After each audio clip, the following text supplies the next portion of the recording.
कि जो खुद के लिए जीता है उसका मरण होता है, जो खुद के लिए जीता है उसका मरण होता है, और जो दूसरों के लिए जीता है उसका स्मरण होता है। एवा प्रामाणिक कोण हता? तो कि अब्दुल कलाम हता। तमे जो अब्दुल कलाम जेने આપણે મિસાઇલ મેન તરીકે ઓળખીએ છીએ, પણ હકીકતે તો એમની ઓળખ એવી હતી કે પ્રામાણિકતા અને મૂલ્યો પર જીવન જીવનારા વ્યક્તિ હતા અબ્દુલ કલામ। એ રાષ્ટ્રપતિ જ્યારે બન્યા ત્યારે સુવિધાઓ મળી, ભવ્ય મહેલ મળ્યો, સરકારી વાહન મળ્યા, અનેક સ્ત્રોત્રો મળ્યા, પણ એ સાહેબ માટે ભોગવટો કરવાનું સાધન નહોતું, પણ એના માટે એક જવાબદારી હતી કે મને જે કાંઈ સાધનો આપ્યા છે દેશે તો એક જવાબદારી માટે આપ્યા છે, મારા ભોગ માટે નથી આપ્યા એમ, એટલે મારે ક્યારે એનો ઉપયોગ ન કરવો જોઈએ।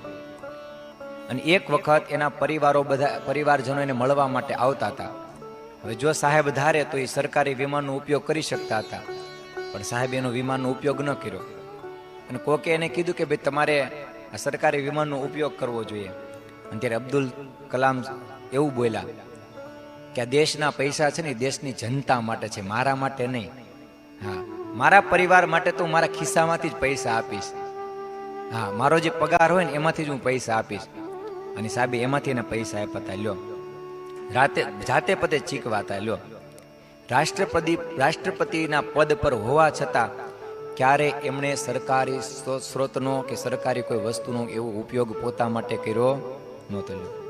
આના પરથી એ સમજાવે છે કે પ્રામાણિકતા માત્ર શબ્દ નથી, જીવન જીવવાની રીત છે। પ્રામાણિકતા ખાલી બોલીએ પણ એ જીવનમાં આવે ને તો કામનું છે। લો, સત્તા અને શક્તિ મળ્યા પછી પણ સિદ્ધાંતોને ન છોડનાર માણસ એ મહાન બનતો હોય છે। લ્યો, જો આપણે આપણા જીવનમાં આવા એપીજે અબ્દુલ કલામ જેવી પ્રામાણિકતા લાવીએ તો ભવિષ્યમાં આપણો દેશ પણ ઈમાનદારી અને વિશ્વાસના પાયા પર ઉભેલો એક મહાન શક્તિશાળી બની જાય। બોલો, દરેક વ્યક્તિ પ્રામાણિકતા રાખે તો છે ને, પ્રામાણિકતા હોય ને એ માણસને મહાન બનાવે છે।